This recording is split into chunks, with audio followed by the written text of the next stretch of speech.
Students, ये question पूछा गया था साल 2004 में सीबीएसई आईपीएमटी एग्जाम में, और हम सीरीज कर रहे हैं 1999 से लेकर 2015 का। और ये आपका 2003 में स्टूडेंट्स कोई क्वेश्चन नहीं आया था, तो 2004 में नेक्स्ट क्वेश्चन आया था। The unit of permittivity of free space epsilon zero is. Epsilon zero के बारे में हमको कहाँ से पता चला students? Epsilon zero was introduced to us in Coulomb's law of electrostatics। ठीक है, वो क्या बोलता है आपका student? F is equal to 1/4 pi epsilon 0 Q1 Q2 by R square, जो कि दो चार्ज Q1 और Q2 जो कि R डिस्टेंस पर है वैक्यूम में, उनके बीच का जो इलेक्ट्रोस्टैटिक फोर्स का मैग्नीट्यूड बताता है। ठीक है स्टूडेंट, तो यहां से हमको एक मैथमेटिकल फॉर्मूला मिल जाता है किसके लिए? एप्सिलॉन जीरो के लिए। तो एप्सिलॉन जीरो क्या हो जाएगा आपका? एप्सिलॉन जीरो इधर चला जाएगा, ये इधर चला जाएगा, 1/4 पाई आपका ऊपर हो जाएगा क्यू स्क्वायर और नीचे हो जाएगा एफ आर स्क्वायर। ठीक है, तो यहाँ पे यूनिट ये लोग पूछ रहे हैं, तो 1/4 पाई तो एक नंबर है, इसका कोई यूनिट नहीं होता है। क्यू का कितना है चार्ज का स्टूडेंट? कूलम है, सो ये कूलम स्क्वायर हो जाएगा। और आपका ऐसा यूनिट क्या होता है फोर्स का? न्यूटन होता है, न्यूटन हो जाएगा। और लेंथ का होता है मीटर, जो कि मीटर स्क्वायर हो जाएगा। कूलम होता है ऐसा unit of charge. So students, epsilon zero का यूनिट क्या हो जाएगा? वो हो जाएगा coulomb square by newton metre square. किधर है? Coulomb square by newton metre square option 4 में है स्टूडेंट्स। ऑप्शन 4 सही रहेगा इस क्वेश्चन के लिए। आप देख लीजिए, स्क्रीनशॉट मार लीजिए। उसके बाद हम चलेंगे नेक्स्ट क्वेश्चन। 2004 में और एक क्वेश्चन आया था स्टूडेंट्स, आपने ले लिया स्क्रीनशॉट? ओके, आगे बढ़ते हैं। अभी यूनिट नहीं, अभी डायमेंशन से पूछा गया। किसका डायमेंशन? जो कि बहुत बार नीट में आया है, आईआईटी में आया है, एम्स में आया है, हर एक मेडिकल एंट्रेंस एग्जामिनेशन में आया है। वो है the dimension of the dimensional formula of the dimensions of G. Capital G क्या होता है स्टूडेंट्स? ये होता है न्यूटन्स यूनिवर्सल ग्रेविटेशनल कांस्टेंट। ठीक है, स्मॉल जी जो होता है वो होता है एक्सीलरेशन ड्यू टू ग्रेविटी। और ये जो जी है, हमने पहले बार कहाँ मुलाकात किया था ये भाई साहब के साथ? हमने Newton's law of universal gravitation में हम लोग पहले बार मिले थे, इंट्रोड्यूस हुए थे। यूनिवर्सल ग्रेविटेशन में हमको मिला था कैपिटल जी। ठीक है, वो क्या बोलता है? अगर दो मास है आपका यहाँ m1 और m2, तो इन दोनों के बीच जो ग्रेविटेशनल फोर्स ऑफ अट्रैक्शन रहेगा उसका क्वांटिटी क्या रहेगा? F is equal to G m1 m2 by r square होगा। यही बताता है Newton's law of universal gravitation. हर वस्तु जिसके पास मास है और दूसरा जो वस्तु है जिसके पास मास है, उसको एक ग्रेविटेशनल फोर्स से वो अट्रैक्ट करेगा। ठीक है, और ये जो जी है ये किसी भी मीडियम में उसका वैल्यू चेंज नहीं होगा, चाहे वैक्यूम हो, चाहे गैस हो, चाहे आपका कोई एटमॉस्फेयर हो, जी का वैल्यू चेंज नहीं होने वाला है, इसीलिए इसको यूनिवर्सल बोला जाता है। ठीक है स्टूडेंट, तो अभी क्या पूछ रहे हैं? डायमेंशंस पूछ रहे हैं। तो ये जी का फॉर्मूला क्या होगा? यहाँ से जी बन जाएगा F R square by m1 m2। ठीक है, तो जी का जो डायमेंशंस वो क्या होंगे? वो होंगे एफ का dimensions multiplied by R square का डायमेंशंस अपॉन m1 m2 का डायमेंशंस। एफ का क्या होता है डायमेंशन स्टूडेंट्स? एफ का डायमेंशंस होता है mlt -2 mlt -2, और ये होता है L2, और आपका ये होता है M2। ठीक है, तो ये M और M2 है, तो ये हो जाएगा M, ये ऊपर जाएगा तो M1 - 2 m⁻⁻1 हो जाएगा। यहाँ L है, L2 है, ये हो जाएगा L3 और T-2 रहेगा, जो कि होगा हमारा डायमेंशंस ऑफ G। मैंने ऑप्शंस नहीं लिखा था टाइम वेस्ट नहीं बचाने के लिए। ठीक है स्टूडेंट, आप देख लीजिए, मैं इसको क्लीन करूंगा व्हाइट बोर्ड को और अगला जो क्लास में हम चलेंगे। ठीक है, चलिए मैं साफ कर लेता हूँ और अभी हम चलेंगे 2005 में आई थिंक। चलिए देखते हैं। नहीं स्टूडेंट, 2004 में और एक क्वेश्चन आया था, इसका मतलब 2004 में 3 क्वेश्चंस आए थे यहाँ आपका यूनिट एंड मेजरमेंट चैप्टर से। तो ये थर्ड क्वेश्चन क्या था स्टूडेंट्स, चलिए इसको लिखते हैं। if the fundamental quantity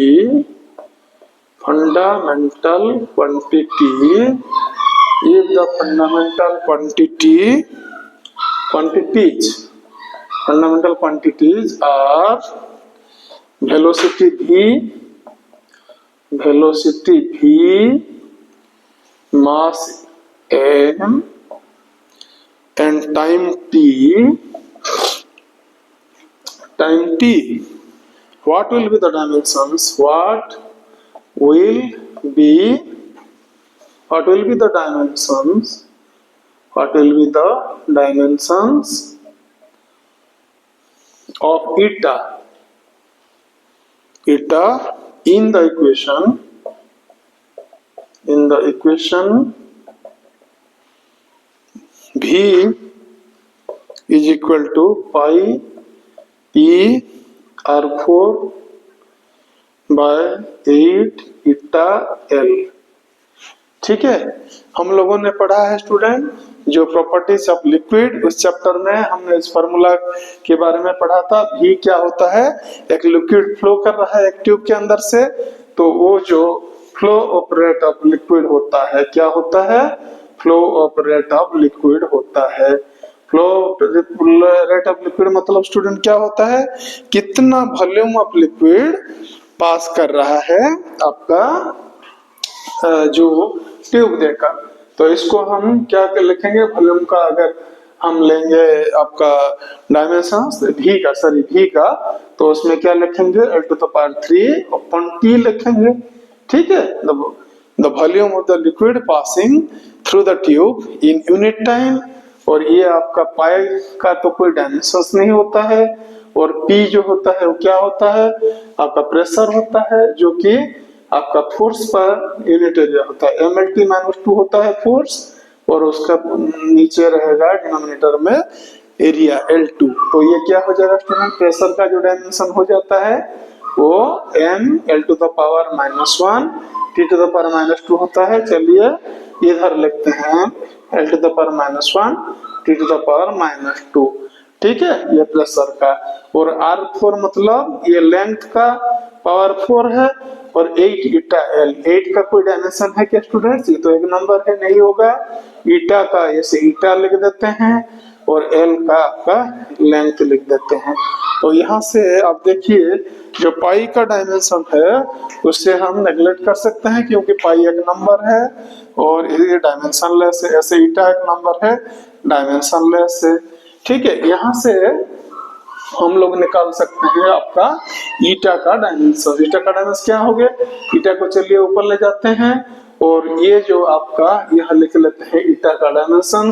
तो यहाँ पे ये जो टी है यहाँ आ जाएगा, आपका पलट जाएगा, ये ऊपर चला जाएगा टी, नीचे चला आएगा LQ। ठीक है, इसको हटा देते हैं यहाँ से LQ/T को। ठीक है, तो आपका ये जो LQ और L इधर थे, ये L4 को यहाँ पे कैंसिल कर देंगे, और ईटा तो हमने उस तरफ ले लिया। तो ये क्या बन गया स्टूडेंट, ईटा का जो डायमेंशन क्या बन गया, आपका मास और L⁻⁻1 और T⁻⁻1। यही है विस्कोसिटी का आपका डायमेंशन। आप थोड़ा देख लीजिए।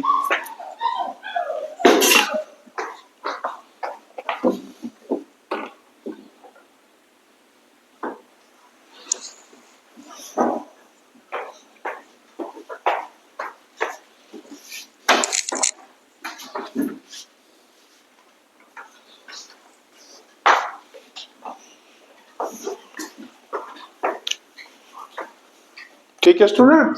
लेकिन हमको जो विस्कोसिटी जो क्वेश्चन दिया गया है वो विस्कोसिटी का आपका डायमेंशंस नहीं पूछा है, मास लेंथ और टाइम के हिसाब से। ये तो हमने मास लेंथ और टाइम को लेकर विस्कोसिटी का डायमेंशन निकाल लिया ईटा का। लेकिन वो क्या पूछ रहा है स्टूडेंट, क्वेश्चन क्या पूछ रहा है, वो पूछ रहा है कि आपका जो वेलोसिटी, ठीक है, वेलोसिटी भी है, वेलोसिटी भी मास m और टाइम t उन लोगों ने लिया है। तो क्या करते हैं हम ऐसे लिखते हैं, सपोज ईटा का जो आपका रहेगा क्या, आपका रहेगा जो डायमेंशंस, वो सपोज वेलोसिटी का v to the power x लिखते हैं, और ये जो मास m का y लिखते हैं, और टाइम t का z लिखते हैं। ठीक है,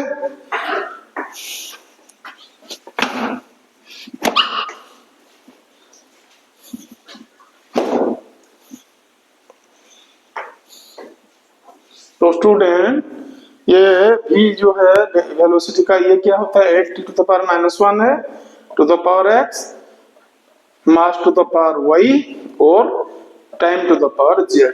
यहाँ हमने क्या निकाला है, ईटा का या coefficient of viscosity m n to the power -1 p to the power -1। इसका मतलब है मास के ऊपर 1 है। ठीक है, तो स्टूडेंट्स यहाँ हम कंपेयर करेंगे मास लेंथ और टाइम का जो डायमेंशंस है, तो x y z को हम पता चल जाएगा। आप देखिए यहाँ क्या है, आपका l to the power x है, t टू द पावर ये -x है, और यहाँ t to the power z है, मतलब -t to the power x plus z है, m टू द पावर क्या है, y है। तो l यहाँ क्या है आपका, यहाँ पे x है, यहाँ पे -1 है। हमारा जो होता है principal of homogeneity of dimensions, वो क्या बोलता है स्टूडेंट, अगर इक्वेशन है तो उसका लेफ्ट साइड में जो भी फिजिकल क्वांटिटीज होंगे उनका जो डायमेंशंस होगा या एक्सपोनेंट्स होंगे, वही जो राइट हैंड साइड का जो फिजिकल क्वांटिटीज के डायमेंशंस या एक्सपोनेंट्स के साथ बराबर होंगे, सेम होंगे। तो इसका मतलब है x जो है स्टूडेंट लेंथ है, यहाँ लेंथ कितना है, -1 है। इसका मतलब है x इज इक्वल टू -1।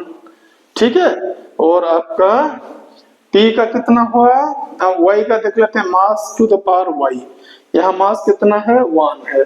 इसका मतलब है y भी 1 बन गया, और -x प्लस z जो है वो कितना है, टाइम का इधर कितना है स्टूडेंट, -1 है। ठीक है, x का वैल्यू हमको पता है क्या है, x का वैल्यू -1 है। ठीक है, तो ये हम लिखते हैं, तो ये +1 हो जाएगा, -x plus 1 plus z is equal to -1।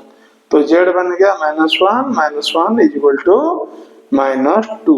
ठीक है, तो ये जो हमने लिखा था, x के जगह में हम लिख सकते हैं -1, y के जगह में लिख सकते हैं 1, और z के जगह में लिख सकते हैं -2। तो ये वेलोसिटी, मास और टाइम के हिसाब से स्टूडेंट बन जाएगा ईटा या कोएफिशिएंट ऑफ विस्कोसिटी का आपका डायमेंशनल फार्मूला। ठीक है, आप लोग देख लीजिए और मैं फिर इसको साफ करूंगा।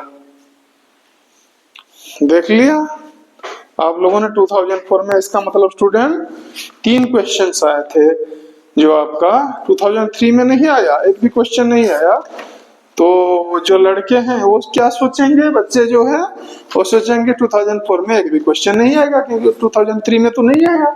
तो अगर आप नेगलेक्ट करेंगे तो आप धोखा खा जाएंगे, क्योंकि 2004 में आप देखिए 3 क्वेश्चन पूछे गए इसी चैप्टर से। The unit of permittivity of free space eta 0, the dimensions of G, और ये जो ईटा का डायमेंशंस पूछे गए। ठीक है, तो 3 क्वेश्चन पूछे गए इस क्वेश्चन से। सो स्टूडेंट्स, ऐसा कैलकुलेशन करना बिल्कुल गलत रहेगा कि अगले बार, इस बार नहीं आया क्वेश्चन तो अगले साल नहीं आएगा, ये हम नहीं सोचेंगे। और ये चैप्टर जो है बहुत इंपॉर्टेंट है, हर एक चैप्टर इंपॉर्टेंट है। हम एक एक करके हर एक चैप्टर का जितने सारे क्वेश्चन है PIQs है वो भी मैं आप लोगों को पढ़ाऊंगा, और इसके बाद भी बहुत सारा क्वेश्चन आपको प्रैक्टिस कराऊंगा, सो दैट आप नीट में कॉन्फिडेंटली जाके बैठ सके। ठीक है स्टूडेंट्स, देखते हैं अगला क्वेश्चन जो आया वो क्या आया। 2005 का क्वेश्चन आया। 2005 में क्या पूछा गया स्टूडेंट्स? क्वेश्चन आया the ratio of the dimensions of Planck's constant to that of moment of inertia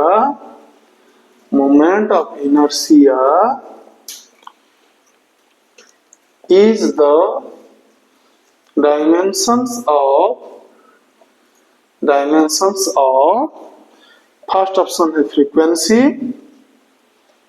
second option है वेलोसिटी, थर्ड ऑप्शन है एंगुलर मोमेंटम, और चौथा ऑप्शन जो है स्टूडेंट्स वो है टाइम। चलिए करके देखते हैं। आप लोग थोड़ा कोशिश करिए, उसके बाद मैं इसको करूंगा। थोड़ा वीडियो को पॉज मार के आप खुद कोशिश करिए, ठीक है। अभी हमने प्लांक्स कांस्टेंट का निकाला था, E equal to H nu formula से इसका डायमेंशन निकाले थे। वो H क्या आपका H equal to E by nu हो जाएगा, और एनर्जी का जो डायमेंशन से वो हर एक टाइप का एनर्जी का होता है ml2t-2, और फ्रीक्वेंसी जो होता है 1 बाय टाइम पीरियड होता है, t⁻⁻1 होता है। तो ये बन जाता है आपका ml2t-1, जब ऊपर चला जाएगा t⁻⁻1 प्लस होके यही हो जाएगा। ठीक है स्टूडेंट्स, ये हमको मिला प्लांक्स कांस्टेंट का। और मोमेंट ऑफ इनर्शिया के भी अभी हमने डिस्कशन कर चुके हैं। जो मोमेंट ऑफ इनर्शिया I से डिनोट करते हैं, उसका फार्मूला होता है m², mass of the body, radius of gyration. So moment of inertia का जो डायमेंशंस होते हैं ml2 होते हैं। तो इन दोनों का जो होंगे डायमेंशंस का रेशियो, ठीक है स्टूडेंट, क्या होंगे? तो H बाय I का जो होगा रेशियो डायमेंशंस का, H का कितना है ml2t-1 का है, और आपका मोमेंट ऑफ इनर्शिया का है ml2 का। तो ये आपका ml2 यहाँ कैंसिल होके बच गया t⁻⁻1, और t⁻⁻1 स्टूडेंट्स वो किसका होता है डायमेंशंस? 1/t, इसका मतलब है 1 बाय टाइम पीरियड और फ्रीक्वेंसी का। ठीक है स्टूडेंट्स, तो ये कहाँ है फ्रीक्वेंसी? ऑप्शन 1 में है फ्रीक्वेंसी, तो ऑप्शन 1 सही रहेगा ये क्वेश्चन के लिए। ठीक है स्टूडेंट्स, आया था साल 2005 में, और ये आया था 2005 का स्क्रीनिंग में। ठीक है स्टूडेंट्स, और जो 2005 का आपका मेन में और एक क्वेश्चन आया था, अभी हम उसको करेंगे। ठीक है, 2005 का मेन का जो है, चलिए देखते हैं क्या पूछा गया है 2005 का मेन का। इसमें पूछा गया है students, A hypothetical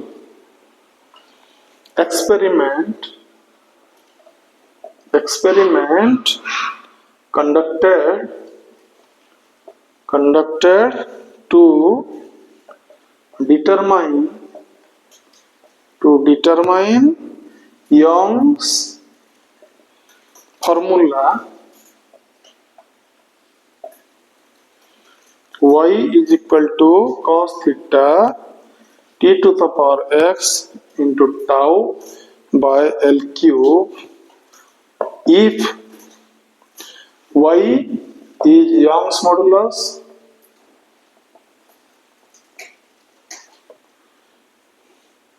t is time period, tau is torque, और L is length, then find the value of x।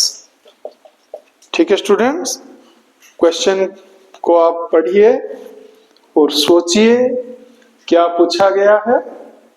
ये डायमेंशनल एनालिसिस से आया है। ठीक है, y क्या है students?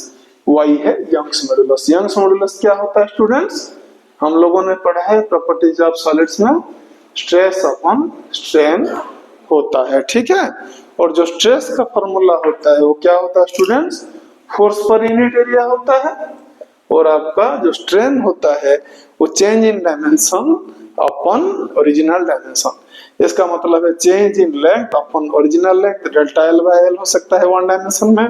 Change in area upon original area ये हो सकता है आपका टू डायमेंशंस में।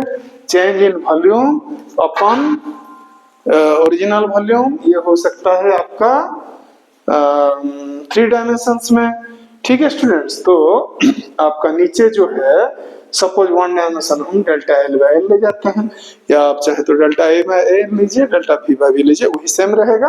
क्या रहेगा आपका? ये डायमेंशन लेस हो जाएगा, क्योंकि ये एक रेशियो है जिसमें न्यूमरेटर में जो है डिनोमिनेटर भी वही है। ठीक है, तो ये इसको हम इग्नोर करते हैं यंग्स मॉडुलस कैलकुलेट करने में, और ये f बाय a का डायमेंशन हो जाता है यंग्स मॉडुलस का, जो कि होता है mlt माइनस 2 अपन L2। तो ये बनता है student ml to the power minus 1 t to the power minus 2। ठीक है, और यहाँ पे आपका है क्या देखते हैं, यहाँ ऊपर लिख लेते हैं ml to the power minus 1 t to the power minus 2। हमने यंग्स मॉडुलस का निकाल लिया डायमेंशंस। तो इस जो फार्मूला में हम पुट करके देखते हैं। ठीक है स्टूडेंट्स, ये फार्मूला क्या बोल रहा है आपका? y है यंग्स मॉडुलस, ठीक है, और cos थीटा इसका डायमेंशंस क्या होंगे? cos थीटा का dimensions t to the power x, tau का डायमेंशंस l क्यू का डायमेंशंस होंगे। cos थीटा का डायमेंशंस कोसाइन ऑफ थीटा एक ट्रिगोनोमेट्रिक रेशियो होता है, रेशियो ऑफ टू लेंथ्स होता है, एक नंबर होता है, वो डायमेंशन लेस होता है। t to the power x, ठीक है, लिखते हैं t to the power x। t क्या है? टाइम पीरियड है। टाउ क्या है स्टूडेंट? वो टॉर्क है। टॉर्क का फॉर्मूला ऑलरेडी हमने डिस्कशन कर लिया था। टाउ का क्या होता है स्टूडेंट? ये r क्रॉस f होता है वेक्टर फॉर्म में, और इसका मैग्नीट्यूड होता है rf। तो ये हो जाता है student l into mlt minus 2। सो ये बन जाता है आपका ml2t माइनस 2। ठीक है, तो यहाँ पे हम लिख लेते हैं ml2t minus 2 upon l cube. l क्या होता है? लेंथ है, तो ये आपका l क्यूब यहाँ हो गया। तो ये क्या हो गया आपका? t to the power x, और ये है आपका m, और ये L2, ये नीचे है L3, तो L to the power minus 1 आ गया, और ये आपका t to the power minus 2 है। इसका मतलब है t to the power x minus 2 m L to the power minus 1। लेकिन यंग्स मॉडुलस का जो हमने फॉर्मूला निकला था, क्या निकला था? यहाँ पे आपका m L to the power minus 1 t to the power minus 2 निकला था। तो ये जो डायमेंशनल एनालिसिस क्या बोलता है स्टूडेंट? अगर इक्वेशन है तो उसका जो लेफ्ट साइड का जितने भी होंगे आपका डायमेंशंस,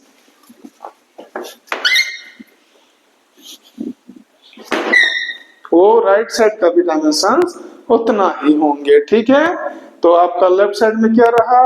ये तो m हम देख सकते हैं समान है t to the power minus 2, l minus 1 l minus समान है t to the power minus 2 जो है t to the power x minus 2 है। सो x माइनस 2 है, इसका वैल्यू माइनस 2, तो x कितना हो जाएगा? माइनस 2 प्लस 2 हो जाएगा। इसका मतलब x टू द पावर 0 हो जाएगा स्टूडेंट। ये इधर चला जाएगा, प्लस 2 हो जाएगा, x टू द पावर 0 हो जाएंगे। ठीक है, तो ये था हमारा 2005 मेंस का। आप देख लीजिए, थोड़ा स्क्रीनशॉट ले लीजिए, उसके बाद मैं आगे चलूंगा।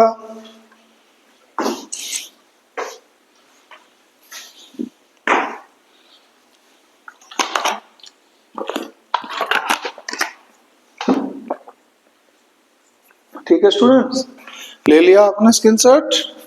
चलिए आगे चलते हैं 2006 में। 2006 में क्या पूछा गया था स्क्रीनिंग में? 2006 का स्क्रीनिंग में आया था स्टूडेंट्स इसी चैप्टर से यूनिट्स एंड डायमेंशन से क्वेश्चन आया था। चलिए देखते हैं क्या आया था, इसको लिख लेते हैं। द वेलोसिटी 2006 स्क्रीनिंग में, ठीक है, आया था the velocity v of a particle, velocity v of a particle is given by v is equal to a plus b by t plus c, where a, b and c are constants, ठीक है। The dimensions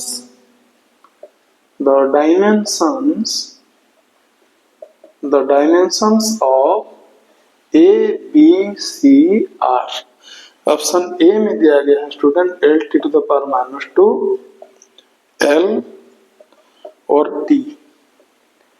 option 2 में दिया गया है L to the power 2 T LT minus 2। Option 3 में दिया गया है LT2 LT और T to the power 2। Option 4 में भूल गया हूं लिखने के लिए, चलिए हम निकाल लेते हैं, ठीक है स्टूडेंट। ये जो क्वेश्चन आया है ये आपका कहां से आया है स्टूडेंट?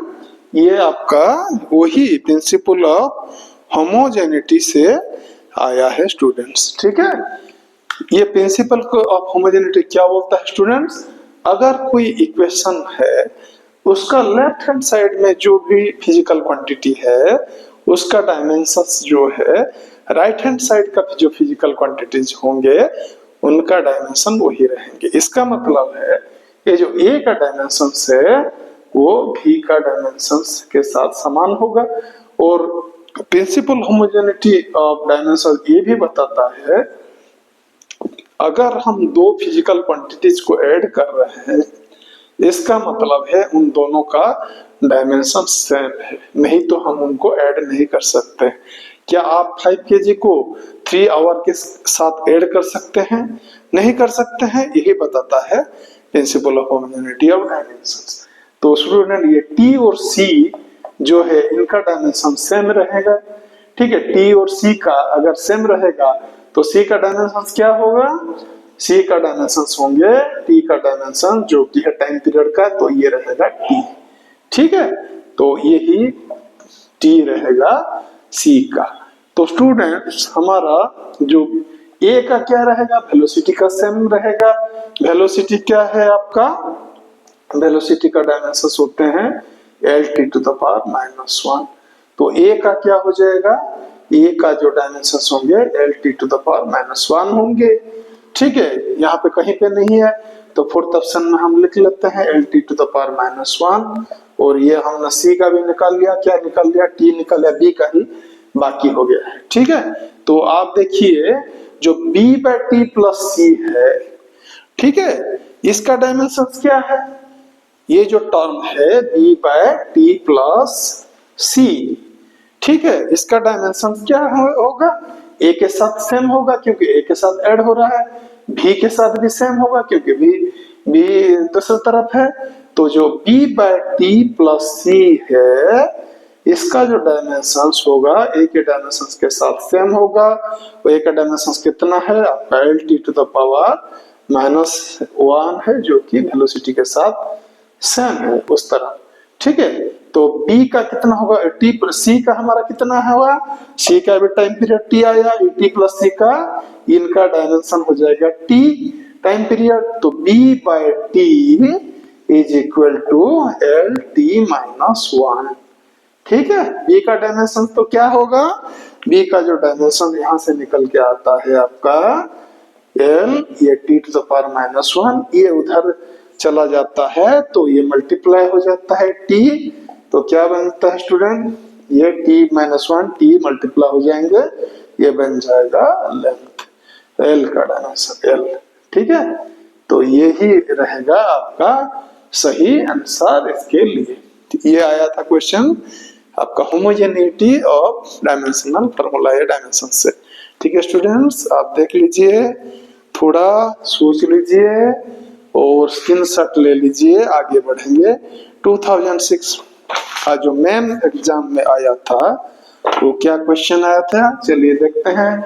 आई होप आप लोगों ने स्क्रीनशॉट ले लिया। मैं इसको साफ करना, ठीक है, 10 सेकंड दीजिए, मैं इसको साफ कर लेता हूं और क्वेश्चंस को लिख लेता हूं। ठीक है, बने रहिए आप वीडियो के साथ, क्योंकि ये आपके लिए बहुत ज्यादा बेनिफिशियल है स्टूडेंट। सीबीएसई एआईपीएमटी कोई मामूली एग्जाम नहीं है, आप लोगों को पता है। ठीक है, फाइंड डायमेंशनल, नीट के पहले यही एग्जाम इंडिया का सबसे जो मोस्ट इम्पोर्टेंट एग्जाम हुआ करता था मेडिकल एंट्रेंस के लिए। Find dimensional formula of 1/4πε0 square by HC। ठीक है स्टूडेंट्स, तो हम लोगों को पता है ऑलरेडी। ठीक है, यहाँ पे कुछ नहीं दिया गया है। एप्सिलॉन 0 क्या है, आपका परमिटिविटी ऑफ फ्री स्पेस या वैक्यूम, जो भी बोले आप, permittivity, electrical permittivity of vacuum. ठीक है, और आपका जो H क्या है, प्लैंक्स कांस्टेंट है। ऑब्वियसली फिजिक्स में प्लैंक्स कांस्टेंट होता है। HC क्या होता है स्टूडेंट, C है velocity of light, velocity of light होता है, और E होता है चार्ज ऑन इलेक्ट्रॉन। ठीक है, चार्ज ऑन इलेक्ट्रॉन होता है। तो स्टूडेंट यहाँ पे एक चार्ज है E, यहाँ पे भी एक चार्ज है E, दोनों के बीच है डिस्टेंस r। तो जो इलेक्ट्रोस्टैटिक फोर्स ऑफ रिपल्सन इन दोनों के बीच क्या रहेगा, 1/4πε0 E into E/r² रहेगा। ठीक है स्टूडेंट, यहाँ पे क्या पूछा गया है, 1/4πε0। आप देखिए यहाँ क्या पूछा गया है, 1/4πε0 ये है, स्क्वायर है ये है, और एक टर्म है HC। तो यहाँ पे हम ऐसे लिख सकते हैं, F = स्क्वायर बाय 4πε0, ये एक टर्म बना देते हैं और 1/r² कर लेते हैं। तो स्क्वायर बाय 4πε0 के लिए, ठीक है, हम एक मैथमेटिकल फार्मूला निकाल लेते हैं। 1/r² उधर चला जाएगा तो क्या हो जाएगा, FR² हो जाएगा स्टूडेंट। ठीक है, तो इसको थोड़ा साफ कर लेते हैं, आगे बढ़ेंगे।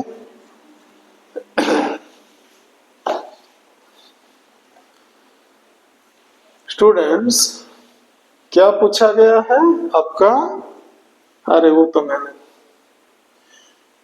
साफ कर दिया। आपका पूछा गया है 1/4πε0 स्क्वायर बाय HC। ठीक है, SC, और ये हमको स्क्वायर बाय 4πε0 ये टर्म मिल गया, SC हमको अभी लेना पड़ेगा। तो 1/4πε0 स्क्वायर बाय HC का जो डायमेंशंस होंगे वो क्या होंगे, आपका स्क्वायर बाय 4πε0 के डायमेंशंस मल्टीप्लाइड बाय 1/SC के होंगे, और स्क्वायर बाय 4πε0 का कितना है, FR² है। ठीक है, और नीचे है HC है। ठीक है स्टूडेंट्स, और H है प्लैंक्स कांस्टेंट, C है वेलोसिटी ऑफ लाइट। तो जो वेलोसिटी ऑफ लाइट होता है, किसी भी वेलोसिटी होता है किसी वेव का, आप लोगों को पता है वेलोसिटी क्या होता है, वेवलेंथ अपॉन टाइम होता है, 1/t होता है फ्रीक्वेंसी। तो इसको न्यू और लैम्डा भी लिखा जाता है। ठीक है, तो हम यहाँ C के जगह में न्यू लैम्डा भी लिख सकते हैं, और h न्यू क्या हो जाता है student, energy of the photon हो जाता है। तो ये बन जाएगा आपका FR² बाय E लैम्डा। क्या, ये जो टर्म। तो इसका डायमेंशंस क्या होंगे F square by E lambda का, आपका एफ का है mlt-2 और इसका आर स्क्वायर के हो जाएंगे l टू द पावर 2, ई का है ml2t-2 एनर्जी का, और लैम्डा क्या है स्टूडेंट्स वेवलेंथ। वेवलेंथ क्या होता है the distance between two nearest crest और ट्रॉप्स होता है, तो वो भी एक लेंथ होता है जिसको हम L से डिनोट करते हैं। तो आप देखिए यहाँ पे L इंटू L2 L3, यहाँ पे L2 into L L3 cancel हो गया, T to the power -2 T to the power -2 cancel हो गया, m कैंसिल हो गया। इसका मतलब है इसका जो है डायमेंशंस वो क्या है डायमेंशनलेस स्टूडेंट, ये जो टर्म है। ठीक है, हो गया हमारा 2006 का, ये था आपका मेंस का, ये 2006 का मेंस का क्वेश्चन था। 2006 का जो स्क्रीनिंग का क्वेश्चन था, velocity v of a particle is given by v equal to a plus b by t plus c, और where a b c are constants the dimensions of a b c are respectively, वो हमने निकाल चुके हैं, इससे पहले student हम लोगों ने निकाला है उसको। ठीक है, अभी चलेंगे हम 2007 में, 7 का स्क्रीनिंग में। ठीक है, 2007 का स्क्रीनिंग में हम लोग चलते हैं और देखते हैं कि कौन सा क्वेश्चन आया है। 2007 का स्क्रीनिंग में आया स्टूडेंट आपका डायमेंशन, स्क्रीनिंग में आया था dimensions of resistance, dimensions of resistance. Resistance का मतलब क्या है स्टूडेंट्स, आपका 11th और 12th का जो फिजिक्स होता है उसमें रेजिस्टेंस का क्या होता है, रेजिस्टेंस मतलब इलेक्ट्रिकल रेजिस्टेंस। जैसे परमिटिविटी बोलने से हमको पता चल जाता है वो है इलेक्ट्रिकल परमिटिविटी, परमियाबिलिटी बोलने से हमको पता चल जाता है मैग्नेटिक परमियाबिलिटी। ठीक है, ऐसे रेजिस्टेंस बोलने से हमको पता चल जाता है कि electrical resistance. When this term resistance was introduced to our students during the study of Ohm's law. Okay, Ohm's law, and what Ohm's law tells us? It tells us that I, the current, is directly proportional to V, potential difference, और V is directly proportional to I, ऐसा लिखते हैं हम। और जो ऐसे भी लिखते हैं इसको V equal to IR, और जो R होता है वो V by I, मतलब the ratio of the potential difference and current लिखा जाता है स्टूडेंट। यहां से निकलता है आपका जो रेजिस्टेंस का डायमेंशंस। चलिए निकालते हैं, तो ये हो जाएगा पोटेंशियल का डिफरेंस अपन करंट का डायमेंशंस। यहाँ ऊपर एक Q हम मल्टीप्लाई कर लेते हैं, नीचे एक Q मल्टीप्लाई कर लेते हैं स्टूडेंट। क्यों किया, Q भी क्या होता है, अगर कोई चार्ज है Q, अगर वो भी पोटेंशियल में कहीं आ गया, सपोज ये पोजीशन ए है, ये पोजीशन बी है, इन दोनों के बीच डिफरेंस है पोटेंशियल का v volt.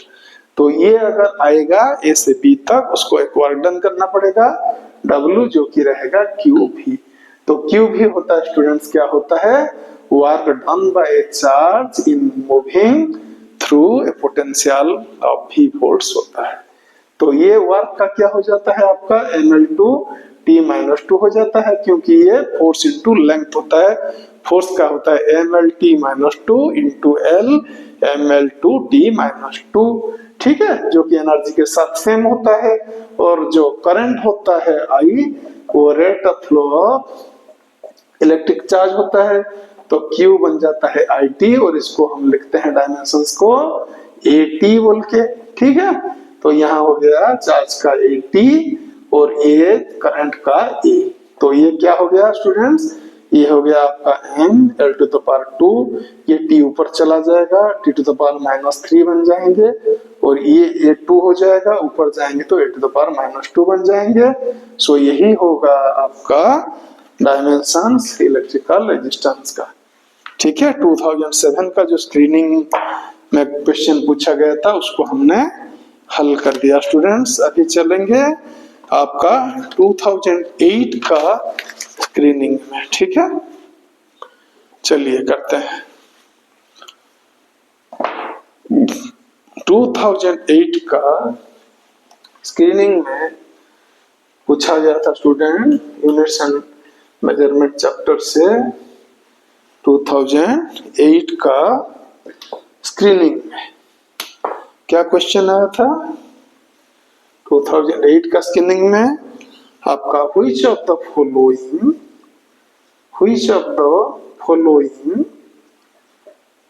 the following five physical quantities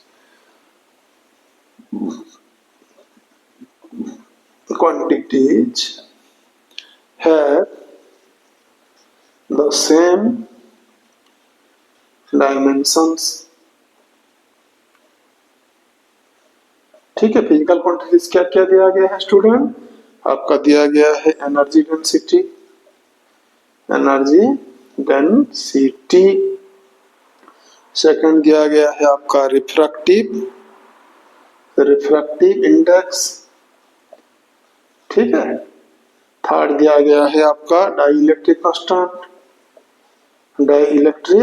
constant, fourth दिया गया है आपका यंग्स मॉडुलस, और जो फिफ्थ है स्टूडेंट वो है मैग्नेटिक फील्ड।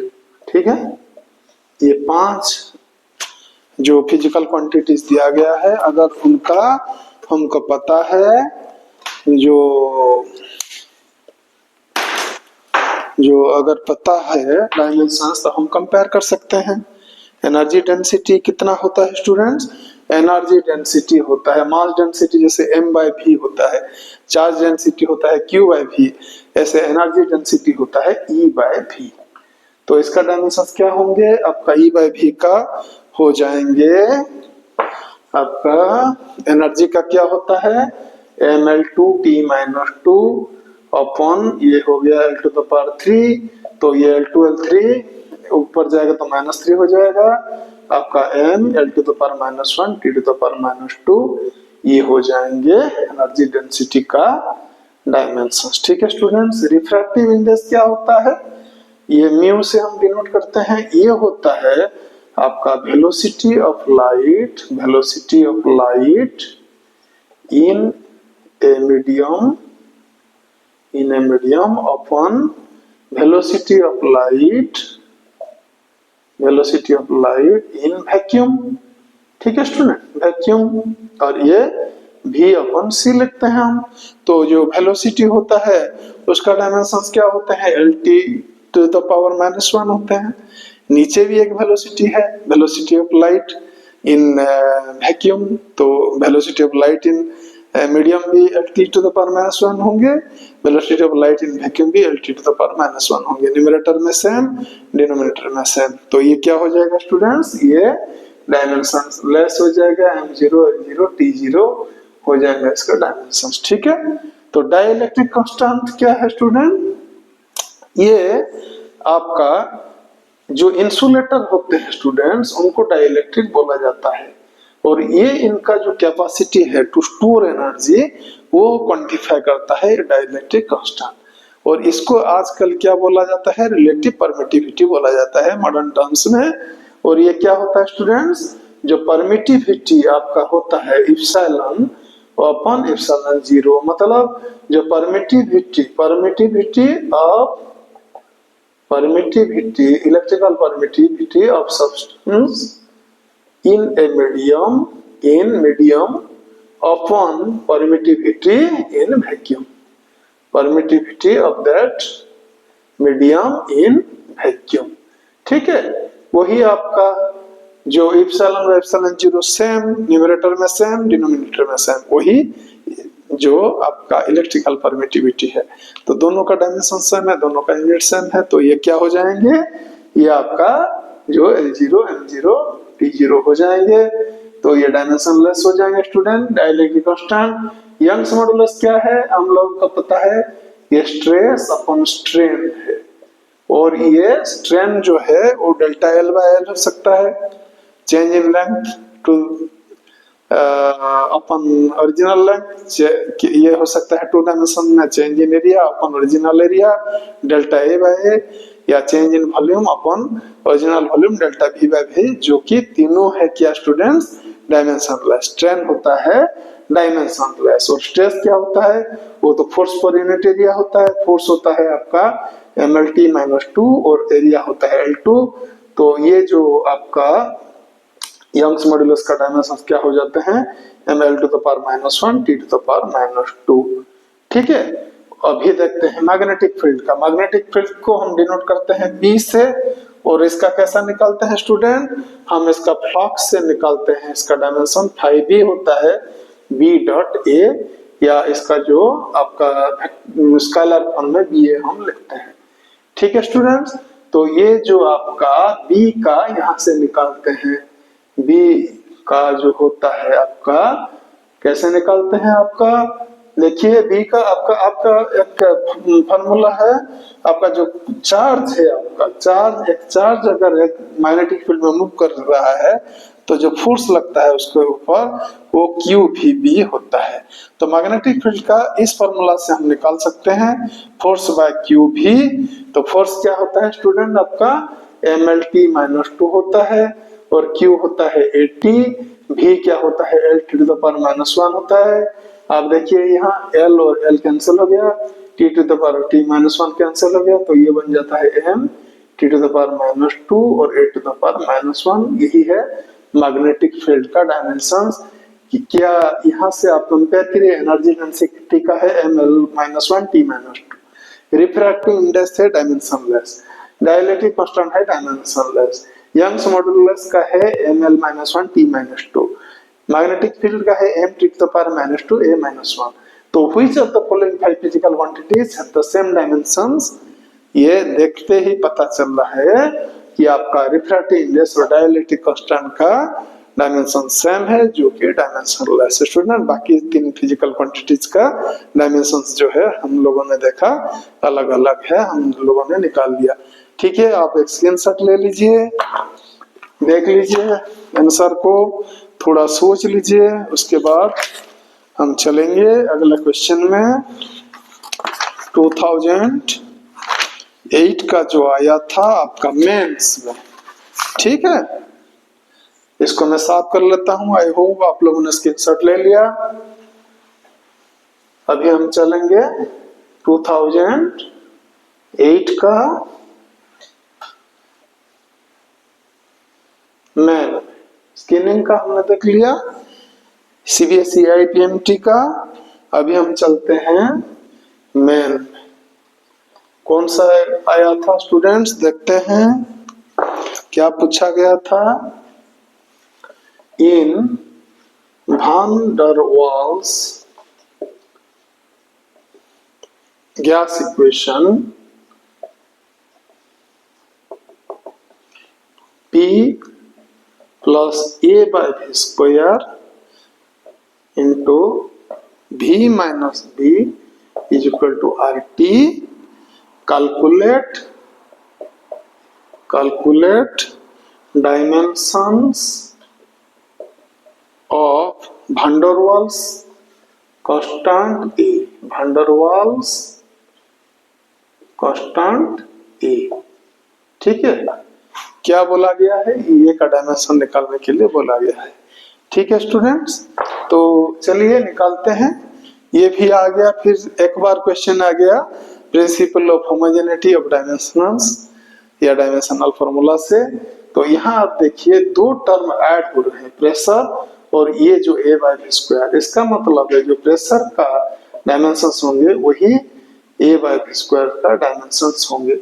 इसका मतलब है जो A का डायमेंशन वैन डर वाल्स जो कांस्टेंट है, A का डायमेंशन क्या होंगे, प्रेशर का डायमेंशन इनटू वॉल्यूम का स्क्वायर का डायमेंशन। प्रेशर क्या होता है स्टूडेंट, F बाय A होता है, और आपका जो वॉल्यूम होता है वो क्या होता है, एरिया इनटू लेंथ होता है, और ये होता है एक वॉल्यूम ऐसे लिख लेते हैं। ठीक है, तो ये A कैंसिल हो गया, तो ये होता है mlt-2। ठीक है, और ये बचा है एक L, और यहाँ पे है V जो कि L टू द पावर 3 होता है। तो ये क्या बन गया स्टूडेंट, आपका M, ठीक है, और ये आपका L⁵ T⁻², यही रहेगा dimension van der Waals constant a का। ठीक है स्टूडेंट्स, और वैन डर वाल्स कांस्टेंट जो बी होगा उसका डायमेंशन क्या होगा, v के साथ समान है वॉल्यूम के साथ, तो वो L⁵ ही होगा। वैन डर वाल्स इक्वेशन जो दिया गया था गैस इक्वेशन स्टूडेंट्स, वो दिया गया था रियल गैसेस के लिए। आइडियल गैस इक्वेशन जो दिया गया था इससे पहले, वो क्या था, कुछ एजम्पशंस थे जो कि एक्चुअल जो गैसेस है रियल गैसेस वो फुलफिल नहीं करते हैं, इसीलिए जो हमारा रियल गैसेस के लिए वैन डर वाल्स साहब ने कुछ एजम्पशंस को चेंज किया और मैथमेटिकली फॉर्मुलेट किया ये इक्वेशन, जो कि प्रसिद्ध है, आपका फेमस है as van der Waals gas equation, और ए और बी को वैन डर वाल्स कांस्टेंट्स बोला जाता है। ठीक है स्टूडेंट्स, ये क्वेश्चन बहुत बार आया है, न केवल सीबीएसई आईपीएमटी में बल्कि नीट में आया है, आईआईटी में आया है, और बहुत सारे मेडिकल एंट्रेंस एग्जाम से है, बहुत इंपॉर्टेंट है और रिपीट होने का चांस भी बहुत रहता है। अभी हम आ जाएंगे, आपका 2008 का खत्म हो गया, 2009 का स्क्रीनिंग में चलेंगे। ठीक है, मैं थोड़ा पानी पी लेता हूँ students.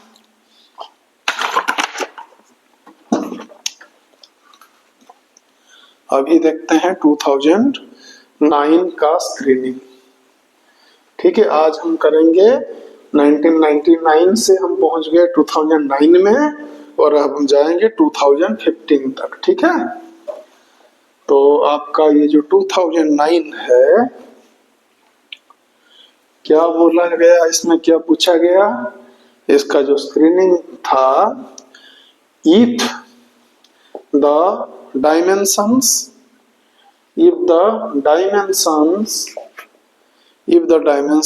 of a physical quantity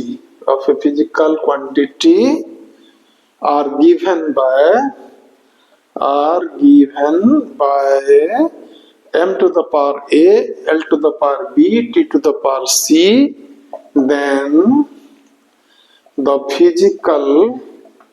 then the physical quantity will be पहला दिया गया है option students, pressure if A = 1, B = -1, C = -2। Second है velocity if A = 1, B = 0, C = -1। तीन है acceleration if A = 1, B = 1, C = -2। चौथा है force if A = 0, B = -1, C = -2। ठीक है स्टूडेंट्स, तो करके देखते हैं। प्रेशर जो है स्टूडेंट, प्रेशर क्या है, प्रेशर का फॉर्मूला P से डोनेट करते हैं, कैपिटल P से, ये होता है फोर्स बाय यूनिट एरिया। ठीक है, और आपका प्रेशर का डायमेंशन हो जाएंगे फोर्स के डायमेंशन अपन एरिया के डायमेंशन, mLT - 2 अपन L2। ठीक है, तो ये बन जाएगा mL⁻⁻1 T⁻²।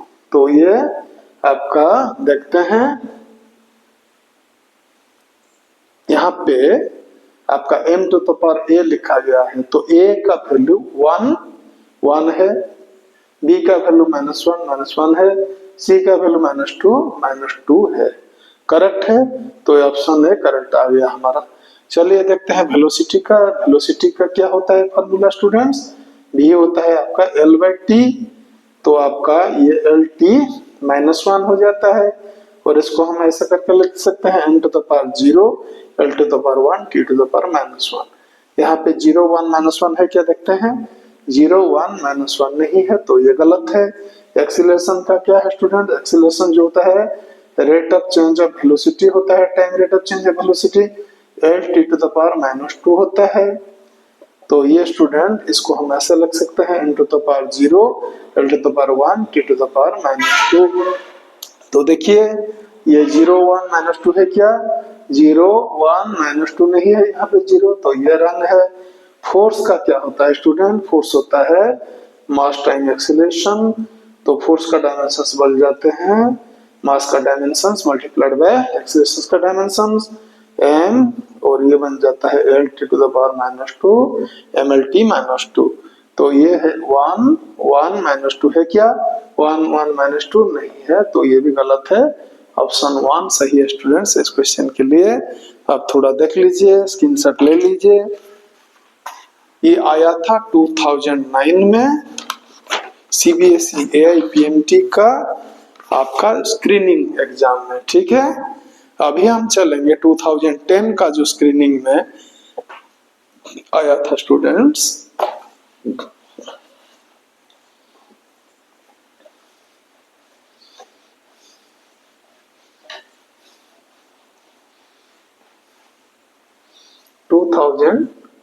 का स्क्रीनिंग में 2010 का स्क्रीनिंग में आया था, क्या आया था?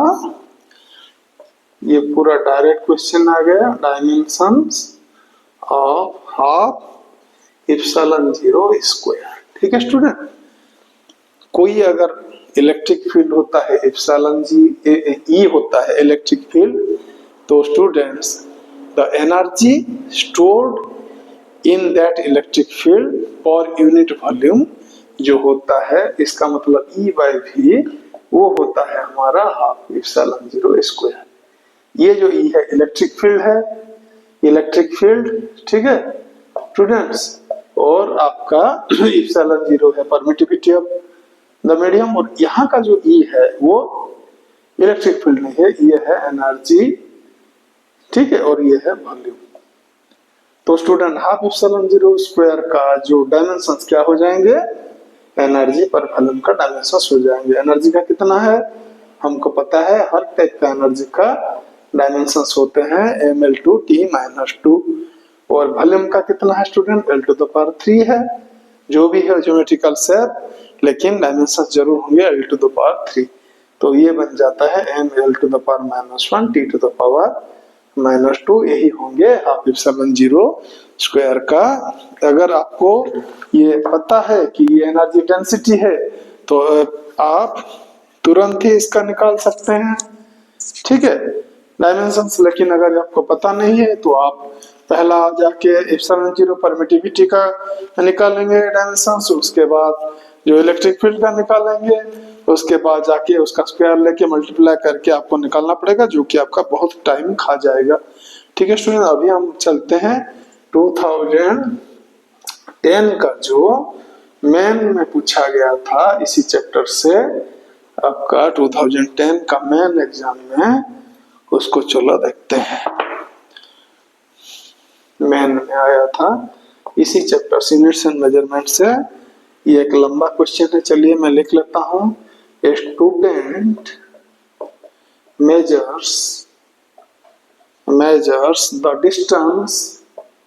measures the distance traversed in free fall of a body initially at rest in a given time, ठीक है। He uses this data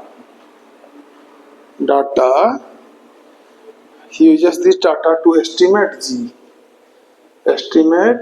g, ठीक है। if the maximum percentage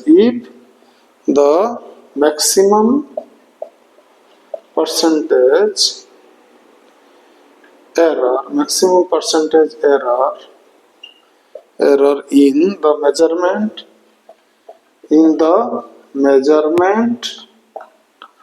measurement of distance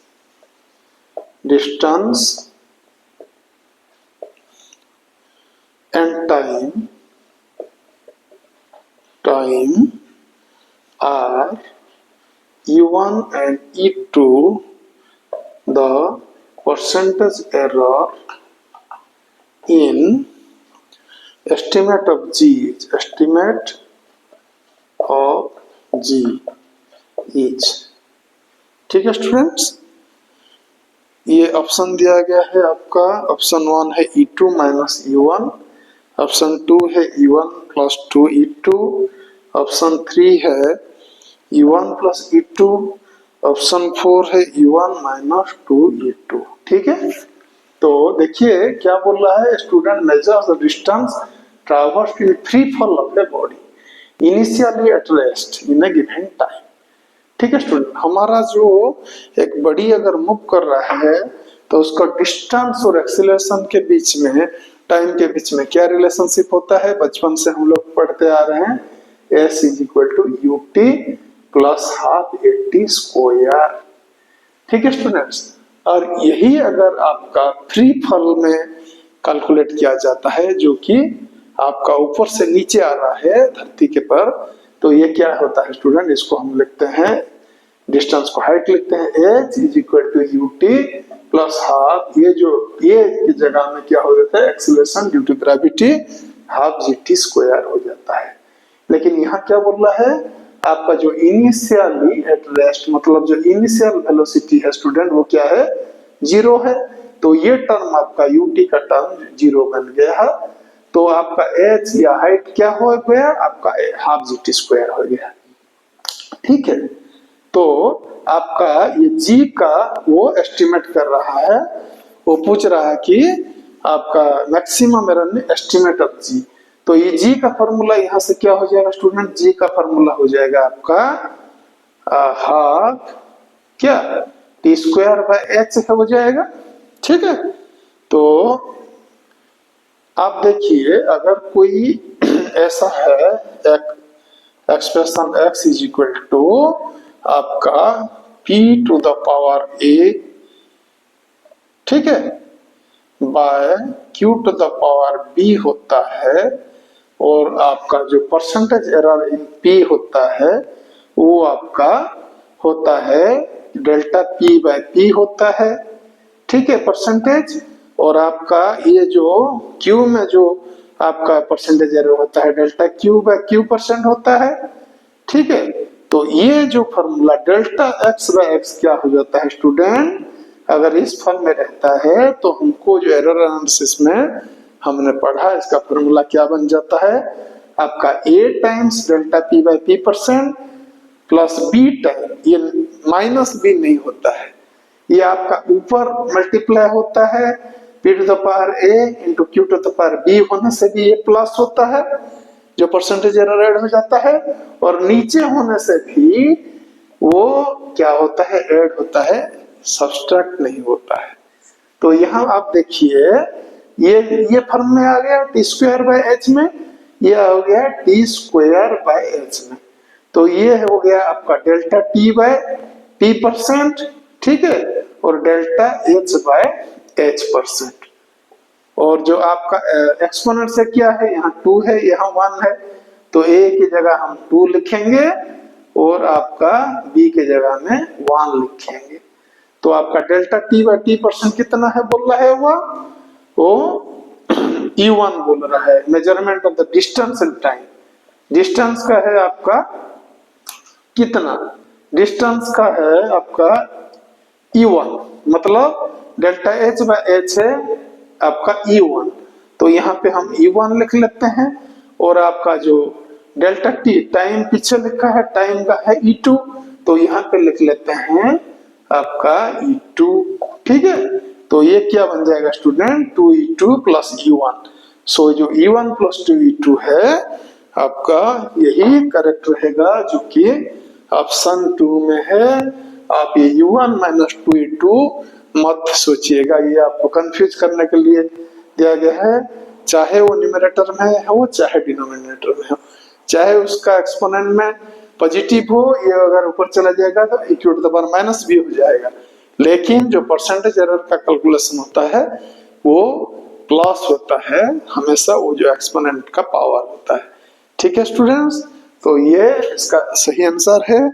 ये आया था क्वेश्चन, ये आपका CBSE APMT में 2010 का मेंस में भी आया था, और ये क्वेश्चन आप जरूर देखे होंगे कि ये नीट में भी पूछा गया था स्टूडेंट्स। ठीक है, आप लोग स्क्रीनशॉट ले लीजिए, मैं साफ करूंगा। ले लिया, चलिए आगे बढ़ते हैं, 2011 में चलते हैं। अब मंजिल करीब करीब है, 2015 तक हमको जाना है। चलिए 2011 में हम लोग आ गए हैं, ये स्क्रीनिंग का रहेगा। 2011 का स्क्रीनिंग ये क्या बोलता है स्टूडेंट? द डायमेंशंस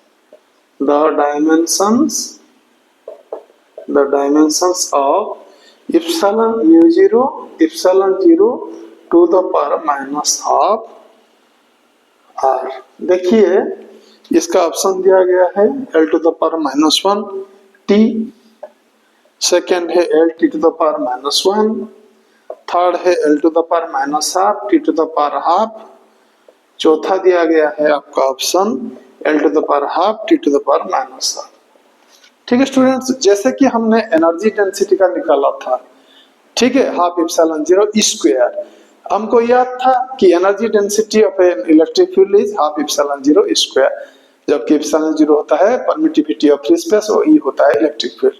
ऐसे अगर हमको याद है कि ये mu zero epsilon zero to the power minus half क्या है, ये मैक्सवेल इक्वेशंस से आए हैं, और ये होता है आपका 1/रूट mu zero epsilon root over mu zero epsilon zero. ये क्या होता है? ये nothing but speed of light in vacuum होता है c।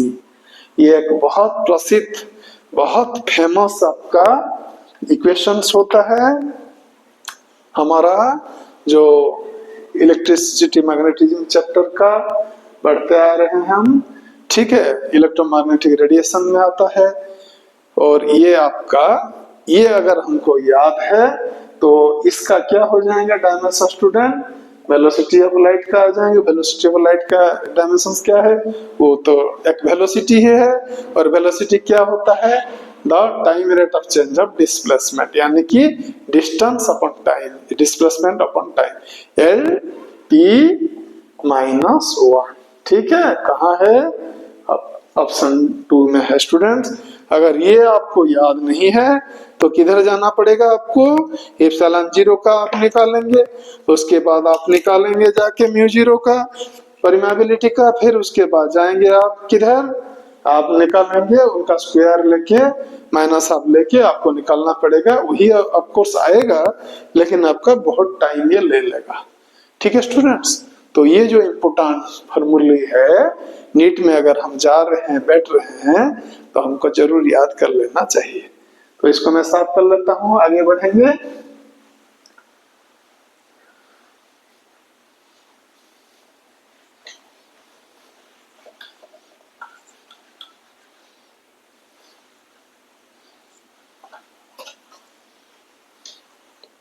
ठीक है स्टूडेंट्स, अगला क्वेश्चन क्या है?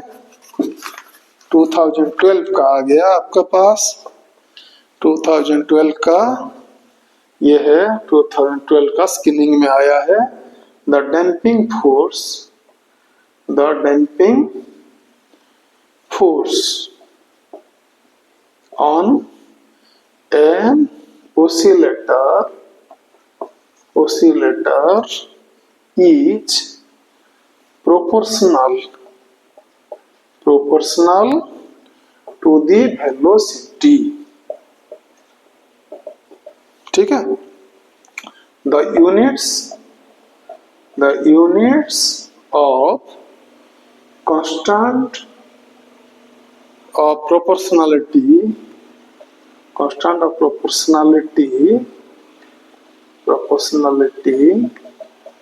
is, पहला दिया गया option KG metre second inverse, second में दिया गया है KG metre second square per second square, third में दिया गया है केजी पर सेकेंड, फोर्थ में दिया गया है केजी सेकेंड। चलिए देखते हैं आपका जो डैम्पिंग फोर्स है F वो क्या है, वेलोसिटी को डायरेक्टली प्रोपोर्शनल है स्टूडेंट। तो ये हमारा क्या हो गया, आपका F इजिकल टू के भी हो जाएगा, और के का जो फॉर्मूला हो जाएगा वो F बाय भी हो जाएगा। F क्या रहेगा, ये रहता है mlt माइनस 2, और ये रह जाता है L T to the power minus 1।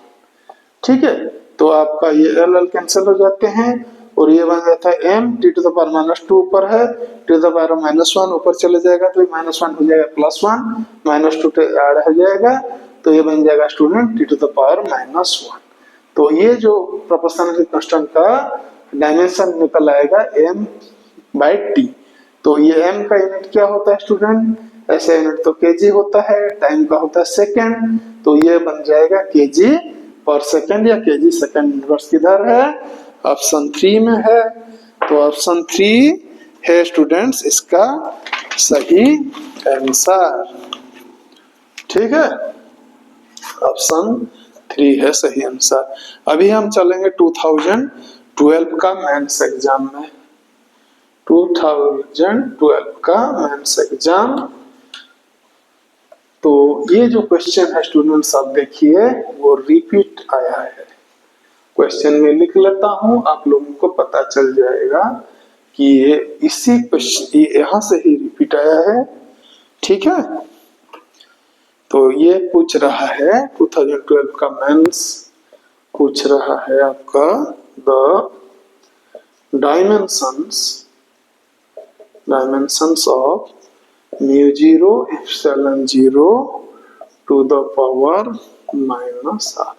अभी अभी हमने किया था ना स्टूडेंट, किधर आया था, चलिए देख लेते हैं। ये आया था 2011 का स्क्रीनिंग में, 2011 का स्क्रीनिंग में आया।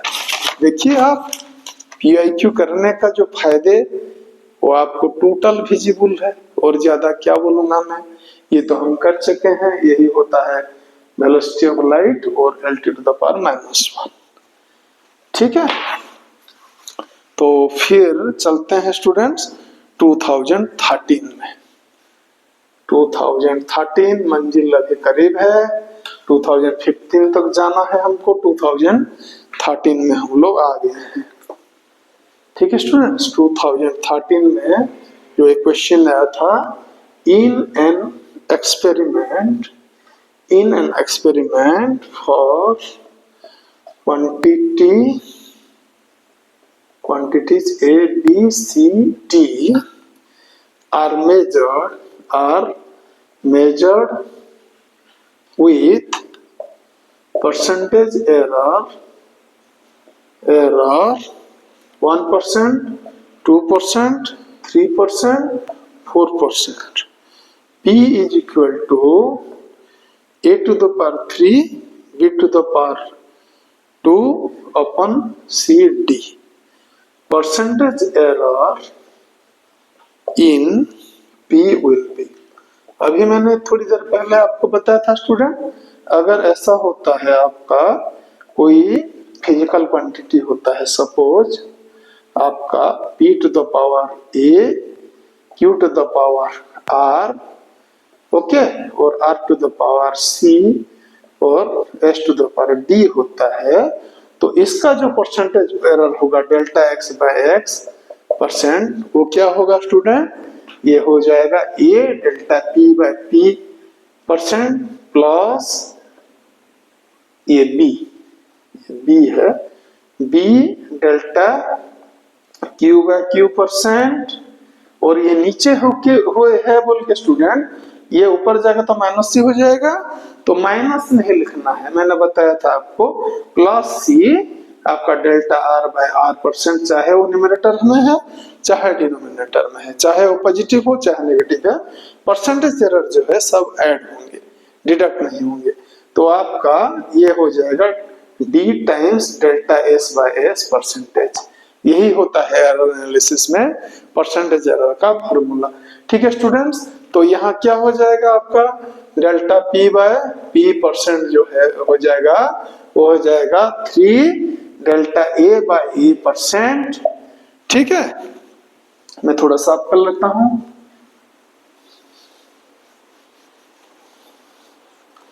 प्लस आपका 2 delta B by B percent plus delta C by C percent, इसका तो एक्सपोनेंट 1 है, मतलब यहाँ 1 है और ये इसका भी 1 है, तो ये बन जाएगा delta D 1 into delta D by D percent, percentage में।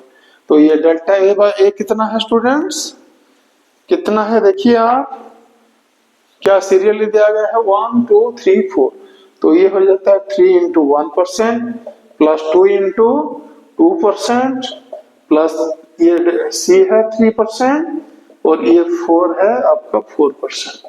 तो ये क्या बन गया 3 इंटू 1 मतलब 3% प्लस ये हो गया 4%, ये हो गया 3%, ये हो गया 4%, मतलब 3 प्लस 4 7 प्लस 3 10 प्लस 4 14%। स्टूडेंट्स इसका आंसर है, ठीक है। ऑप्शन दिया था, इसने 4 ऑप्शन मैंने नहीं लिखा टाइम सेव करने के लिए। स्क्रीनशॉट ले लीजिए, मैं थोड़ा सा पानी पी लेता हूं, आगे बढ़ेंगे। 2014 में आया था स्टूडेंट कौन सा क्वेश्चन, चलिए देखते हैं 2014 का क्वेश्चन, ठीक है। 2014 में पूछा गया if force F, velocity V, time T are taken as fundamental units, then the dimensions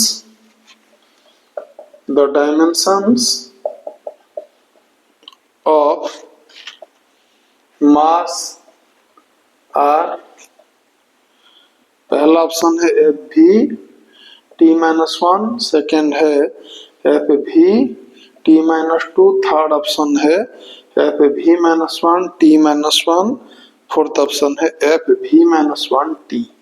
ठीक है स्टूडेंट्स, चलिए देखते हैं ये क्वेश्चन कहाँ से आया है स्टूडेंट्स। ये आया है आपका डायमेंशनल एनालिसिस से। हम ऐसे क्वेश्चन में क्या करते हैं स्टूडेंट्स, किसका डायमेंशन पूछा गया है, द डायमेंशंस ऑफ मास पूछा गया है। तो मास का डायमेंशन कितना होता है स्टूडेंट्स, m होता है। तो ऐसा लिख लेते हैं m का जो डायमेंशन, फोर्स का पावर लिख लेते हैं x और आपका v का लिख लेते हैं y और टाइम t का लिख लेते हैं z। तो f का क्या है m l t -2 है dimensions to the power x, v का क्या है स्टूडेंट वेलोसिटी का l t to the power -1 है, ठीक है। डिस्प्लेसमेंट पर time to the power y, time का तो t ही होता है, t to the power z। तो खोल लेते हैं m to the power x, l to the power x, t to the power -2x, l to the power y, t to the power -y, t to the power z, ठीक है। तो इसको हम सजा के लिख लेते हैं, m to the power x ये चला गया और l टू द पावर कितना है, ये है x, ये है y, l to the power x plus y, t to the power कितना है -2x है, फिर -y है प्लस z है, ठीक है। और यहाँ पे क्या है m है। तो स्टूडेंट हमारा जो principal of homogeneity of dimensional formula क्या बोलता है, यहाँ m टू द पावर 1 है मतलब l टू द पावर 0 है, t टू द पावर 0 है मास में, ठीक है। तो हम जब कंपेयर करते हैं लेफ्ट हैंड और राइट हैंड साइड को, जो लेफ्ट हैंड साइड के जो फिजिकल क्वांटिटीज का डायमेंशंस जो होंगे वही रहेंगे डायमेंशंस राइट हैंड साइड का। तो कंपेयर कीजिए, यहाँ से हमको कुछ इक्वेशंस मिल जाएंगे, उनको हम लिख लेंगे और इसको सॉल्व करेंगे, ठीक है। क्या इक्वेशंस हमको मिलते हैं, चलिए देखते हैं। m टू द पावर क्या था स्टूडेंट, x था, m to the power x था, m में क्या है 1 है। सो आपका x हो गया 1 हो गया, x क्या हो गया, कंपेयर किया हमने, x हो गया 1, ठीक है। और x प्लस y जो है वो क्या है आपका लेंथ का क्या है यहाँ 0 है, 0 है। इसका मतलब 1 plus Y is equal to 0, मतलब y is equal to -1। y का वैल्यू भी हमको मिल गया। यहाँ से हम z का निकालेंगे। ये बोल रहा है कि -2x plus Y plus Z. यहाँ क्या है t का जो डायमेंशन है 0 है। इसका मतलब है -2x minus Y plus Z is equal to 0। तो z का वैल्यू कितना है, उधर जाएंगे तो उस तरफ 2x प्लस वाई हो जाएगा। 2 इंटू एक्स कितना है आपका 1 है, प्लस y कितना है, y है -1, तो ये हो जाएगा -1। तो ये है 2, ये है -1, तो इसका वैल्यू 1 का भी, z का भी 1 आ गया। ठीक है, तो x के जगह में हम लिख सकते हैं 1, y के जगह में हम लिख सकते हैं -1, और आपका z के जगह में लिख सकते हैं 1। तो f1 भी -1 और t1 किधर है, f, इसका मतलब है f भी -1 t। आपका ऑप्शन 4 में है स्टूडेंट्स। ये 2004 में पूछा गया था। ठीक है, और चलिए अभी चलते हैं 2015 में। 2015 में 2 बार हुआ था सीबीएसई एपीएमटी का जो एग्जाम हुआ था स्टूडेंट। उसका जो फर्स्ट एग्जाम में क्या आया था क्वेश्चन, वो देखते हैं। उसके बाद वो सेकंड एग्जाम का हम क्वेश्चन देखेंगे। फर्स्ट एग्जाम में आया था 2015 का, if energy E, velocity v and time t are chosen as the fundamental units,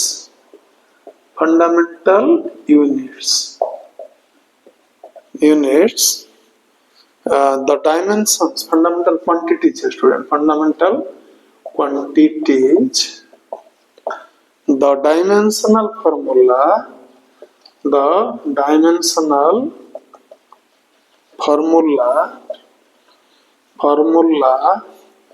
for surface tension क्या होता है, 4 ऑप्शन दिया गया है। e v to the power -2 t to the power -1, e v to the power -1 t to the power -2। तीसरा option है आपका e v to the power -2 t to the power -2। चौथा ऑप्शन है e to the power -2 v to the power -1 t to the power -3। ठीक है students, just ऐसा ही एक question हम लोग अभी करके आए हैं। ये होता है डायमेंशनल एनालिसिस का। आप देखिए, ऐसे तो हम फिजिक्स की पढ़ाई में मास, लेंथ और टाइम को फंडामेंटल फिजिकल क्वांटिटीज लेके चलते हैं स्टूडेंट्स मैकेनिक्स में, लेकिन यहाँ बोल रहा है कि एनर्जी E, वेलोसिटी v और टाइम t को हम लेंगे। ठीक है, सरफेस टेंशन जो है स्टूडेंट, वो क्या होता है, जो लिक्विड का प्रॉपर्टीज होता है। ठीक है, प्रॉपर्टी जब लिक्विड में हम लोगों ने स्टडी किया है, वो होता है आपका लिक्विड का प्रॉपर्टी। कौन सा property, it is that property of a liquid by virtue of which the liquid surface behaves like a stressed membrane. Surface tension is that property of a liquid by virtue of which the liquid surface behaves as a stressed membrane, एक stressed membrane की तरह, वो खींचा हुआ पर्दा की तरह, screen की तरह वो बिहेव करता है स्टूडेंट। जो प्रॉपर्टी के लिए लिक्विड का, उसको बोलते हैं सरफेस टेंशन। ठीक है, और फिजिक्स में इसका फॉर्मूला होता है फोर्स पर यूनिट लेंथ। सो इसका जो डायमेंशंस बन जाते हैं, फोर्स के डायमेंशंस अपॉन लेंथ के डायमेंशंस। फोर्स के डायमेंशन कितना होते हैं, ये तो बच्चा जानता है, mLT टू द पावर -2, और लेंथ का तो L होता है। तो स्टूडेंट्स ये L कैंसिल हो जाते हैं, ये बन जाता है mt to the power -2।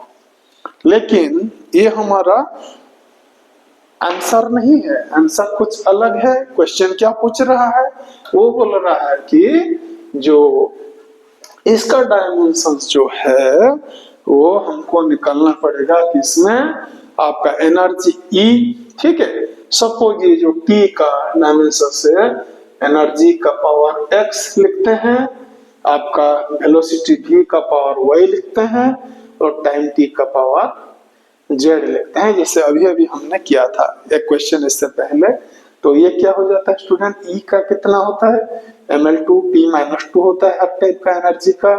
Dimension v का होता है lt to the power -1 to the power y, और t का तो t ही रहेगा, टाइम का square, capital T in square bracket to the power z। तो इसको खोल लेते हैं, m to the power x, l to the power 2x, t to the power -2x, l to the power y, t to the power -y, t to the power z।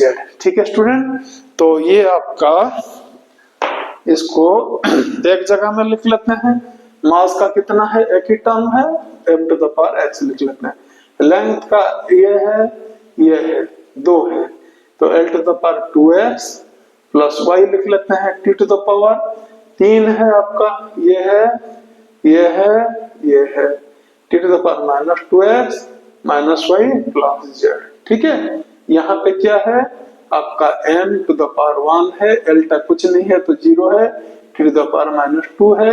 इसको हम compare करके कुछ लिखेंगे यहाँ पे equations. ठीक है, तो मैं थोड़ा इसको साफ कर लेता हूँ, व्हाइट बोर्ड को हमको जगह मिलेगी।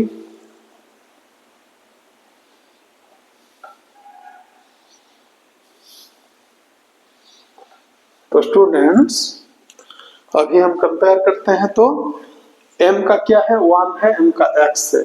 लेफ्ट हैंड साइड में principle of homogeneity of dimensional formula बोलता है the exponents of the physical quantities to the left of an equation will have the same dimensions या same exponent to the right of the equation. तो m का इधर 1 है, इधर x है, तो x = 1 हो जाएगा। यहाँ l का 0 है, यहाँ l का 2x + y है। इसका मतलब है जो सेकंड इक्वेशन 2x + y = 0 होंगे। x का वैल्यू इधर पुट कर लेते हैं 1, तो क्या हो जाता है 2 + y = 0। सो y का वैल्यू कितना निकल के आया स्टूडेंट, y का वैल्यू आ गया -2। ठीक है, z का निकलते हैं, z का जो कंपेयर करते हैं, t का यहाँ पे -2 है, यहाँ -2x -y + z है। इसका मतलब है -2x -y + z जो है वही है -2। तो x का y का वैल्यू हमको पता चल चुका है, इसको पुट कर लेते हैं। x के जगह में क्या लिखेंगे 1 लिखेंगे, 2 के जगह में -2, मतलब ये +2 हो जाएगा। ठीक है, तो ये -2 ये +2 ये दोनों कैंसिल हो जाएंगे, z बन गया -2। तो x1 y -2 z हो गया -2। हमने क्या फार्मूला लिखा था स्टूडेंट, हमने लिखा था जो सरफेस टेंशन का जो फार्मूला हमने लिखा था आपका एनर्जी का, ऐसे लिखा था T = एनर्जी का पावर x, वेलोसिटी का पावर y और टाइम का पावर z। अभी जो है हमारा क्या निकल के आया, e⁻x 1 आया, और v⁻ क्या आया, y आया, मतलब -2 आया, t⁻z मतलब -2 आया। तो e v-2 t-2 किधर है स्टूडेंट, ये ऑप्शन 3 में है। ऑप्शन 3 सही रहेगा स्टूडेंट्स ये क्वेश्चन के लिए। ठीक है, ये 2015 में आया था CBSE AIPMT में, और सेकेंड जो एग्जाम हुआ था स्टूडेंट्स, ठीक है, इसका क्वेश्चन हम कर लेते हैं, जो कि हमारा आज का जो सीरीज है CBSE AIPMT PIQ 1999 to 2005 का आखिरी क्वेश्चन होगा। जो बच्चे देख रहे हैं आखिर तक, I am dead sure that this will be beneficial for you, क्योंकि PIQ का प्रैक्टिस करना आपके लिए कितना जरूरी है नीट के लिए आप लोगों को पता है। एक तो है आपको पता चल जाता है कि डिफरेंट क्वेश्चंस किस टाइप का क्वेश्चंस आते हैं, दूसरा ये है कि PIQs रिपीट भी होते हैं, 2 फायदे हैं। ठीक है स्टूडेंट, चलते हैं the dimensions of critical velocity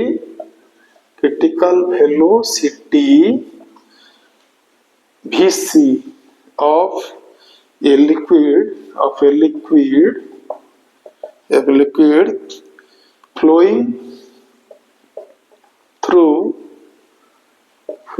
a tube are expressed as eta to the power x, rho to the power y, r to the power z, where eta क्या है? कोफिशिएंट ऑफ विस्कोसिटी है। ठीक है, आपका रो है density of liquid, रो है density of liquid, और आपका जो आर है वो है radius of the tube, radius of tube. तो क्वेश्चन क्या पूछ रहा है? Values of X Y and Z. Options दिया गया है स्टूडेंट। फर्स्ट ऑप्शन है 1 -1 -1, सेकंड ऑप्शन है -1 -1 -1 1, थर्ड ऑप्शन है -1 -1 -1, चौथा ऑप्शन है 1 1 1। चलिए देखते हैं। ठीक है, ये फिर से आ गया क्वेश्चन डायमेंशन एनालिसिस से। ओके, अभी इस बार क्या दिया गया है? Vc जो क्रिटिकल वेलोसिटी, इसको हम ऐसे लिखेंगे Vc इक्वल टू आपका eta to the power x, rho to the power y और r to the power z लिखेंगे। तो eta का क्या होता है student? m l to the power -1 t to the power -1 होता है इसका dimensions. e to the power x, rho का कितना है? मास बाय वॉल्यूम होता है। ठीक है, मास डेंसिटी का, तो ये हो जाता है m l to the power -3। r का तो l ही होता है, रेडियस का, लेंथ का होता है टू द पावर z। ठीक है, और vc जो है क्रिटिकल वेलोसिटी, वो वेलोसिटी ही होता है। तो इसका जो डायमेंशंस हो जाएंगे, कितना हो जाएंगे स्टूडेंट? ये हो जाएंगे l t to the power -1, मतलब m to the power 0, l to the power 1, t to the power -1। और इसको खोल लेते हैं, ये बन जाता है m to the power x, l to the power -x, t to the power -x, m to the power y, इधर हमने नहीं लिखा, m to the power y, l to the power -3y, l to the power z। खोल लिया हमने। तो आप देखिए यहाँ पे मास के कितने टर्म्स है? मास के ये एक टर्म है, मास के ये एक टर्म है, लिख लेते हैं पास में m x to the x plus y। l के कितने टर्म्स है? l के 3 टर्म्स है, l to the power -x, l to the power -3, l to the power z। तो लिख लेते हैं l to the power -x -3y और प्लस z, और t का एक ही टर्म है -x। ठीक है, देख रहे हैं आप? सही लिखा मैंने। तो अभी हम कंपेयर करते हैं इसके साथ। तो आपका 3 इक्वेशंस निकल के आ जाएंगे। आप देखिए t to the power -x is equal to t to the power -1। तो पहला हमको पता चल गया कि x है 1। ठीक है स्टूडेंट्स, और आपका अभी आपका मास का है कितना? x प्लस y, ये है क्या? 0 है। x plus Y is equal to 0, मतलब y का कितना होगा? -x होगा। यहाँ तो x का वैल्यू हमको पता चल गया 1, तो ये -1 बन गया। चलो लिख लेते हैं y इज इक्वल टू -1। तो ये जो लेंथ का जो है आपका -x -3y प्लस z, वो कितना है? इधर लेंथ का आ रहा है 1। तो यहाँ एक हमको मिलता है equation -x -3y plus z is equal to आपका लेंथ कितना है? 1 है। ठीक है, तो ये हमारा z का कितना हो जाएगा? 1 प्लस x प्लस 3y हो जाएगा। तो 1 प्लस x कितना है? x है 1, लिख लेते हैं, प्लस 3 इंटू वाई कितना है? -1 है, -1 लिख लेते हैं। तो ये बन जाता है 1 प्लस 1 2, ये बन जाता है -3, तो ये बन जाता है -1। z का वैल्यू आ गया -1। तो 1 -1 किधर है? 1 -1 ऑप्शन 1 में है स्टूडेंट्स। तो ये आपका आखिरी क्वेश्चन था सीबीएसई एआईपीएमटी का, जो आज हमने किया शाम को आपका 99 से लेके 2015 तक जितने सारे क्वेश्चंस मेरे पास अवेलेबल थे स्टूडेंट्स, मैंने सब कर लिया, ठीक है। और 2016 का भी क्वेश्चन मेरे पास है, लेकिन उसमें इस चैप्टर से कोई भी क्वेश्चन नहीं आया था, इसलिए मैंने नहीं किया। 2015 में मैंने क्लोज कर दिया स्टूडेंट्स। इससे पहले हम लोग नीट का कर चुके हैं 37 इयर्स का, आईआईटी का 53 इयर्स का कर चुके हैं, आपका एमसी का कर चुके हैं, जिपमर का कर चुके हैं, एम्स का कर चुके हैं, और आज हमने सीबीएसई एआईपीएमटी का कर दिया यूनिवर्सल डायमेंशन चैप्टर के। और कल मैं आंध्र प्रदेश का जो ईएमसीटी होता है स्टूडेंट, उसको हल करूंगा, और शायद इसके बाद सीएमसी फेलोर का कर लूंगा। और अगर कोई दूसरा मेडिकल कॉलेज का मुझे मिल जाए उसको करके ये जो चैप्टर है यूनिट्स एंड डायमेंशंस का प्रैक्टिस हम कंप्लीट करेंगे। उसके बाद आगे बढ़ेंगे हम motion in straight line chapter को हम जाएंगे। लेकिन मोशन एंड स्ट्रेट लाइन का ऑलरेडी हम नीट का जो जितने सारे क्वेश्चन है 37 इयर्स का कर चुके हैं, और बाकी जो मेडिकल कॉलेजेस में पूछे गए उसको करेंगे स्टूडेंट्स, ठीक है। गुड नाइट और all the best wishes for you from my side. Thank you students for watching this video. Thank you very much.